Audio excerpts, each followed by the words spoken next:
I grew up in Staten Island, New York, and my dad is a retired New York City Police Department detective.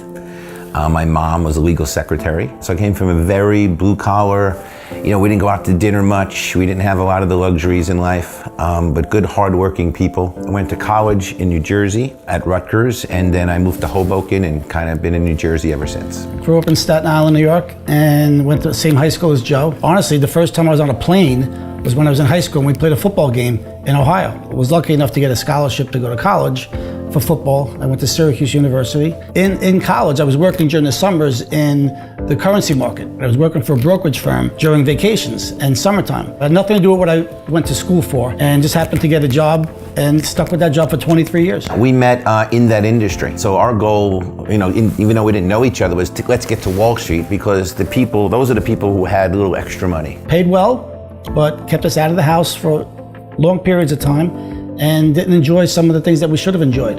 At our desk at 7 a.m., in a full suit and tie, clients would come in from overseas and they'd want to go out till like 3 in the morning. We had to go to work the next day. If your kid's got a dance competition, at 7 o'clock at night, you're out with clients, you can't go, or a baseball game or a basketball game, and you're missing them. You're stuck at the office and you're working your butt off, making good money, but again, you're missing those moments. Again, not a lot of time freedom.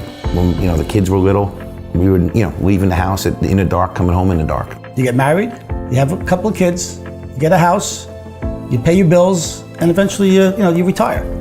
It's not like that anymore. We were just like getting let go one by one. It was like picking us off one by one. And I was working for 23 years doing it, making a lot of money, and I got a tap on the shoulder. They said, listen, we can't pay you anymore. I put in 10 years. It's like, it's like serving a sentence. I did my 10 years. I could have just stuck around another 5 years, but I was like, you know what? There's no way I'm gonna make more money next year than this year.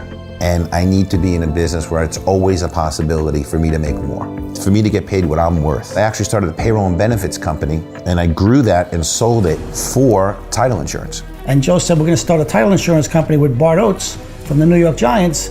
And I was like, sure, what do I gotta do? He goes, well, it's about relationships. Price is the same with every company.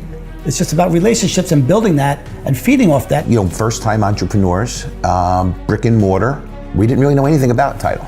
We took a crash course, you had to get licensed. And we started doing that for years, and eventually, again, something else came up, the economy. Real estate went down the tubes, mortgages went down the tubes. When the whole mortgage debacle happened, you don't know that it's gonna last 3 years. We're thinking maybe next month. And so we're borrowing money from our credit lines to make a $40,000 a month payroll, thinking we're not gonna fire anyone because it's gonna pick up next month. And then I'm like, my God, how long could we do this?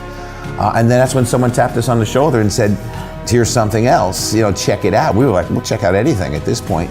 Network marketing. We were born to do network marketing, but we never actually gave it any credibility. We were those guys like, no thanks, no thanks, I would never no do thanks. it. We actually had a guy in foreign exchange, and he'd walk in with a bag full of stuff. And he's like, oh, you gotta charge this for your wife, give this to your wife. Oh, it got to the point where he walked in with a bag, people going, oh my God, here he comes with this stuff again. About six years ago was when I first realized there's a better way than just being that bad guy. Most people don't think it's possible. It's a dream that they don't even dream anymore. I mean, who wants to work the rest of their lives and just kill themselves to make money? You can actually help people make money by just doing what people should be doing, networking. Now we can get in touch with 1,000 people in a split second. The future of network marketing now is brighter than ever because, again, we were victims of technology once or twice. Now technology's our friend. Who do you really listen to? You listen to your high school buddies, your family, you're a guy you used to work at your old job together, people you still bond with. The future is going to be network marketing. Most companies that come out with good products are going to want to sell it this way. You're not paying for advertising that no one's watching. You graduate at the top of your class, that's great. Doesn't mean you have to do that the rest of your life if you find a better way. I am Frank Marone. I am a father, I am a husband, I am a goal achiever, and I am a network marketing professional. I am Joe Occhiogrosso, and I am a proud father. I am a good friend to many.